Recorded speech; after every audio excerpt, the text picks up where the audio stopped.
وسبحان الله وما أنا من المشركين. السلام عليكم ورحمة الله وبركاته. الحمد لله رب العالمين وبه نستعين على أمور الدنيا والدين. أشهد أن لا إله إلا الله وحده لا شريك له وأشهد أن محمدا عبده ورسوله لا نبي بعده. اللهم صل وسلم على نبينا وعلى آله وأصحابه أجمعين. أما بعد.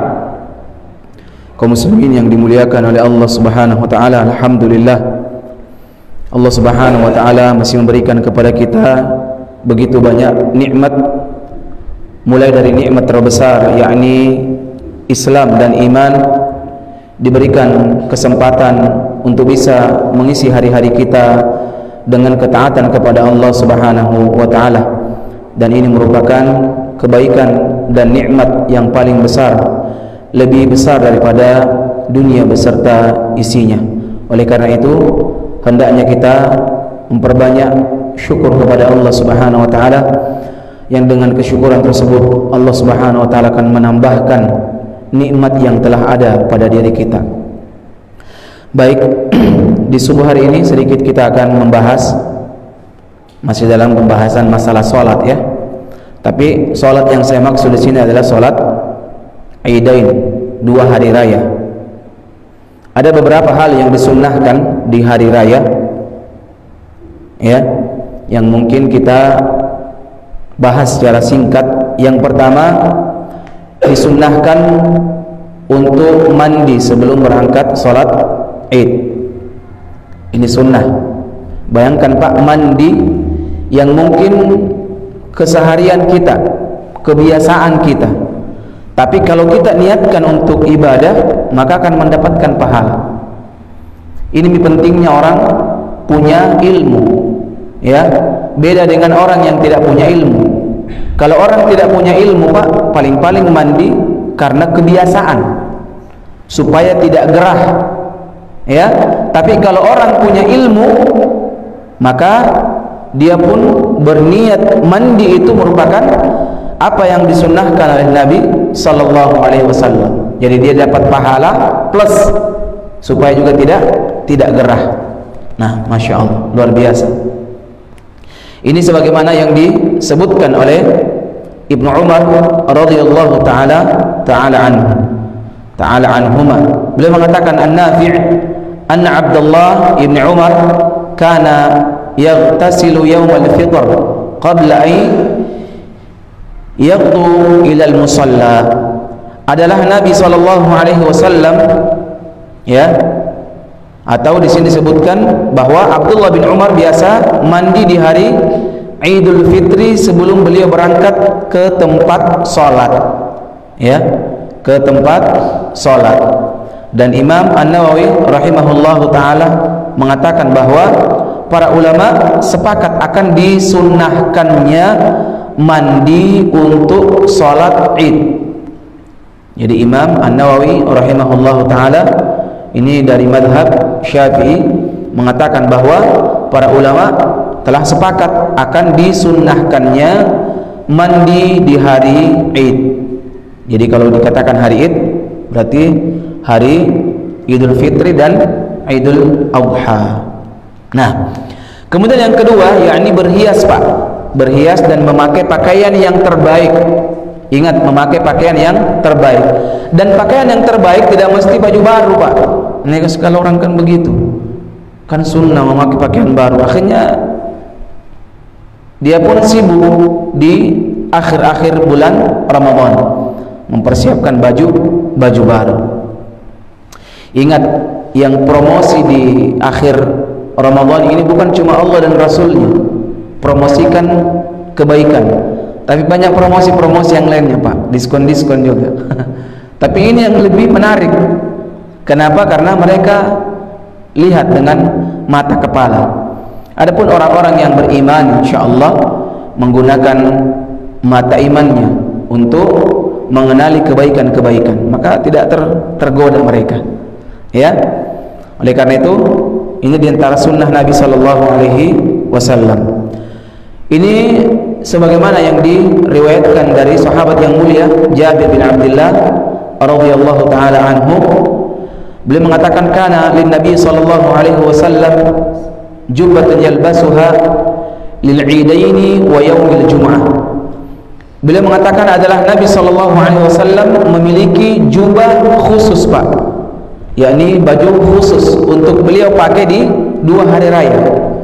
Dan juga beliau pakai di hari Jumat. Jadi mengkhususkan baju Id, baju Jumat itu boleh, ya. Mungkin kita pilih-pilih baju tak, Pak, ini kayaknya bagus saya pakai untuk salat Id, ya. Dan ingat tidak mesti baru. Nah, jadi disunnahkan untuk berpenampilan menawan, Pak, ya, di hari Id. Ini berlaku untuk laki-laki tentunya. Adapun bagi wanita maka tidak boleh dia berdandan, ya, dan bahkan diwajibkan bagi walinya untuk melarang perempuan, melarang istrinya, melarang anaknya kalau dia berdandan untuk keluar rumah. Tidak boleh. Ini untuk laki-laki. Nah, kemudian berikutnya makan sebelum sholat Idul Fitri. Ini sunnah, ya, makan. Tapi ingat, jangan juga makan sampai tak bucilla, ya. Akhirnya belum piaran sholat sudah pulang dia. Kenapa? Mau buang air. Masya Allah. Atau ngantuk di lapangan tempat sholat, ya. Nah, ini sebagaimana yang disebutkan dalam sebuah hadis yang diriwayatkan oleh Imam Ahmad, kana Rasulullah sallallahu alaihi wasallam la yaghduna yawm al-fitr hatta ya'kula wa la ya'kula yawm al-adha hatta yarji' fa ya'kula min udhiyatihi. Adalah Nabi sallallahu alaihi wasallam biasa berangkat salat Id dan yakni pada hari Al-Fitr, dan sebelum beliau berangkat beliau makan makanan, ya, beliau makan dulu, Pak. Sedangkan Idul Adha itu disunnahkan tidak makan sebelum berangkat, kecuali mungkin punya penyakit. Jangan sampai muntah-muntah di lapangan, ya, di tempat sholat gara-gara apa? Mau mengamalkan sunnah. Jadi tentunya di sini dikembalikan sama orangnya. Kalau dia mampu maka lebih baik dia menahan di hari Adha sampai dia kembali ke rumahnya. Nah, dan makanan yang terbaik adalah kurma, ya. Biasa Nabi menyantap kurma dalam jumlah ganjil, ya, dalam jumlah ganjil sebagaimana disebutkan oleh Anas bin Malik radhiyallahu taala anhu bahwa Nabi sallallahu alaihi wasallam ya'kul at-tamrat. Nah, itu memakan tamar, ya. Beliau memakan kurma terlebih dahulu sebelum berangkat untuk salat Idul Fitri. Nah, tapi kalau tidak ada kurma maka boleh gosok burasa 3 biji. Ayam 1 mangkok. Masya Allah. Kalau dilarang, sunnah ini, Mak. Bukan itu maksudnya, ya. Artinya dia lamba-lamba, orang Makassar bilang. Lamba-lamba, ya. Lamba-lamba kira. Sarapan sekadarnya saja. Mungkin makan 3 biji kurma. Jangan sampai makan 43 biji, ya. Nah, barakallahu fikum. Kemudian ini berikutnya sunnah yang banyak orang tinggalkan, Pak. Apa itu? Bertakbir menuju tempat sholat. Sekarang orang takbir, Pak, dikasih mic nampero. Tidak ada mic, diam juga. Seakan-akan orang yang takbir itu sunnah bagi orang yang pegang mic. Ini kesalahan, ya. Allah Subhanahu wa taala mengatakan dalam Al-Qur'an, ya, walitukmilul iddata walitukabbirullaha ala ma hadakum wa la'allakum tashkurun. Allah Subhanahu wa taala mengatakan, dan hendaklah kamu mencukupkan bilangannya, artinya bilangan Ramadan, dan hendaknya kamu mengagungkan Allah Subhanahu wa taala atas petunjuknya yang diberikan kepadamu, wala'allakum tashkurun, supaya kamu bersyukur. Nah, di sini Allah Subhanahu wa taala menyebutkan bahwa adanya perintah di hari tersebut, dan ini dijelaskan juga dalam sebuah hadis, ya, bahwa Nabi sallallahu alaihi wasallam biasa keluar Pak dari rumahnya, beliau bertakbir. Beliau bertakbir, dan ini sunnah. Adapun laki-laki dikeraskan suara seperti kalimat-kalimat talbiyah, ya, kalimat-kalimat talbiyah kalau lagi melaksanakan umrah atau haji, maka dikeraskan. Ada beberapa riwayat, ya, ada beberapa riwayat teks takbir, ya, teks takbir. Namun disebutkan oleh para ulama, ada yang Allahu Akbarnya 2 kali, ada juga riwayat yang menyebutkan 3 kali, ya. Adapun yang 2 kali itu sebagaimana yang diriwayatkan dari Ibnu Mas'ud radhiyallahu taala anhu, ya, yakni Allahu Akbar, Allahu Akbar, la ilaha illallah, wallahu akbar, Allahu akbar, walillahil hamd. Itu kalimat yang disunnahkan untuk diucapkan. Dan ingat, ini yang diulang-ulang. Adapun orang biasa improvisasi itu enggak perlu, ya, sampai baca inna a'tainakal kautsar.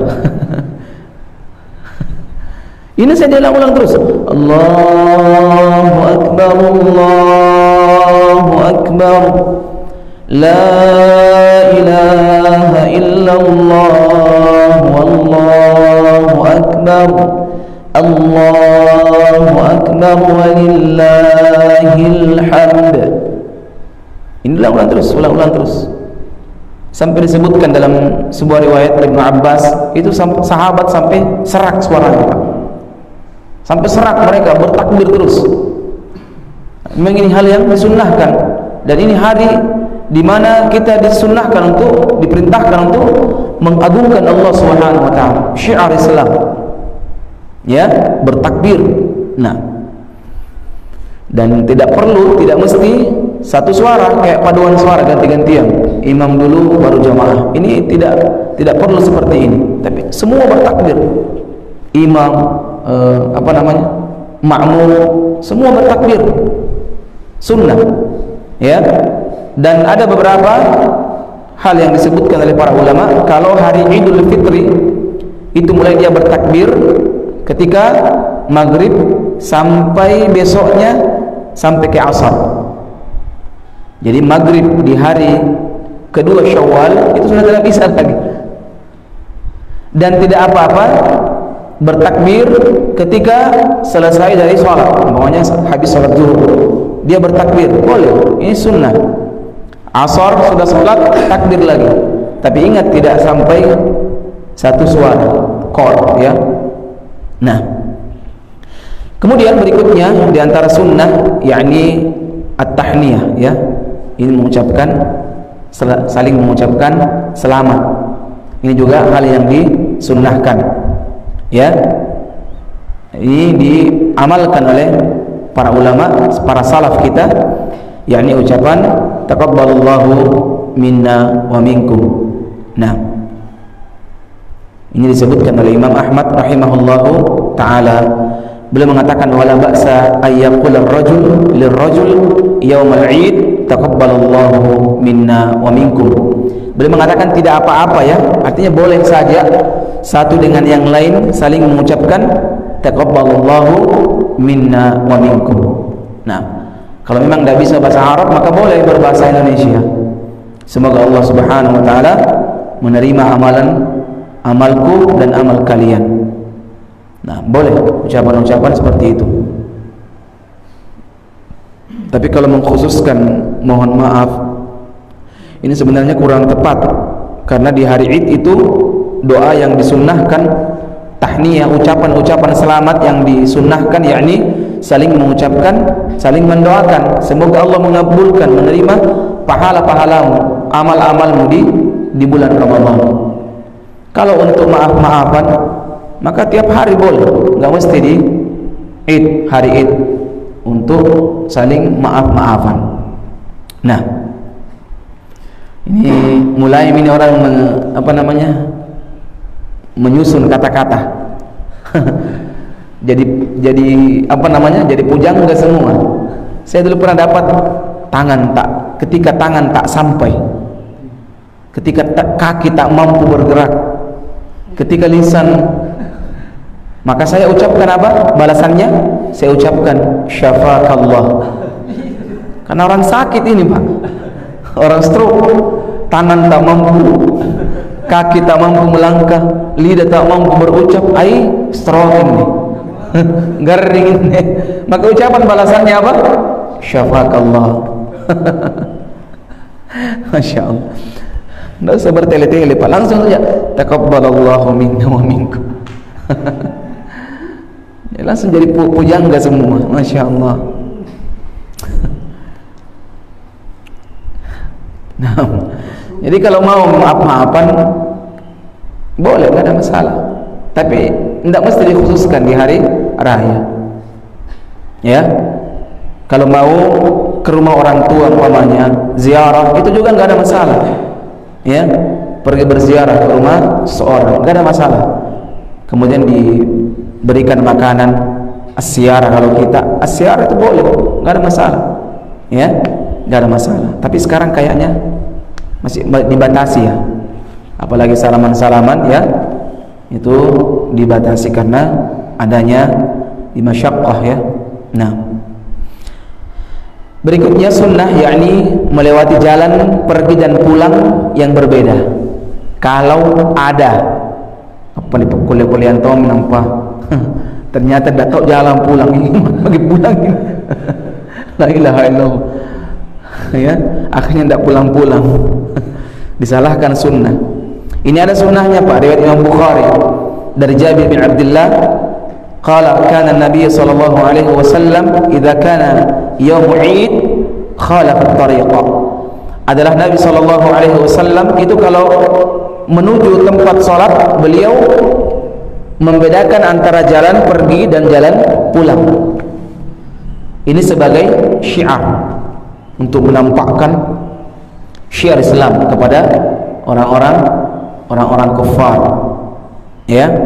Nah, tapi kalau tidak ada, ya memilih apa? Ya, memilih apa? Maka jalan pergi dan pulangnya boleh sama. Wallahu ta'ala a'lam bis-shawab. Semoga Allah memberikan taufik kepada kita semua menyelesaikan tugas yang mulia ini, Pak, di hari Ramadan ini. Tinggal beberapa hari lagi, kalau tidak salah 2 hari lagi, 2 hari atau 1 hari lagi. Sekarang kan hari ke-28.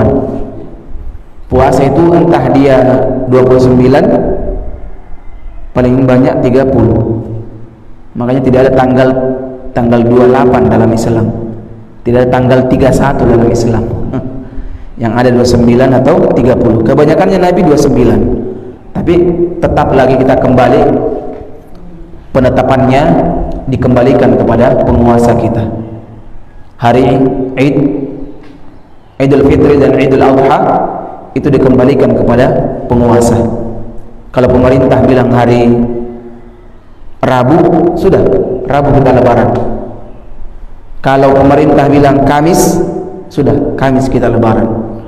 Dan ini salah satu di antara jalan keluar untuk keluar dari perbedaan. Karena orang sekarang banyak yang lebih mengaku pintar, Pak.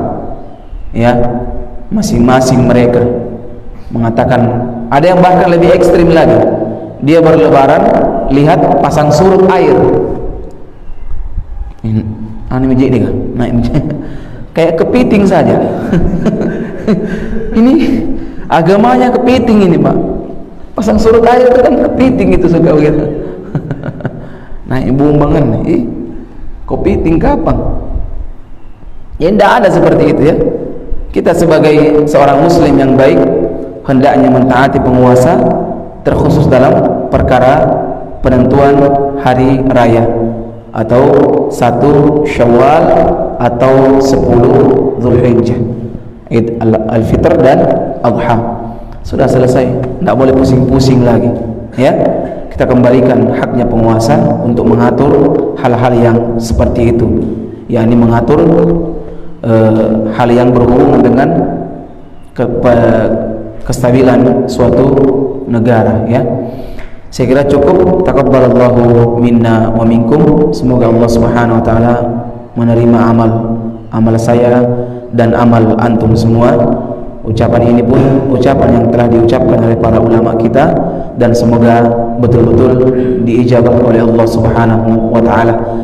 Semoga Allah Subhanahu wa taala menjauhkan kita dari yang namanya al-baras wal junub wa min sayyi'il asqam, dan segala macam bentuk keburukan, menjaga kita, keluarga kita, negara kita, dan semoga Allah Subhanahu wa taala senantiasa memberikan taufik kepada penguasa kita untuk diberikan petunjuk oleh Allah Subhanahu wa taala sehingga mereka pun bisa istiqamah dalam menentukan ya atau menetapkan suatu hukum, dan semoga Allah Subhanahu wa taala memberikan rasa takut kepada mereka, diberikan rahmat bagi mereka, diberikan berkah bagi mereka, sebab kebaikan penguasa merupakan kebaikan untuk rakyatnya.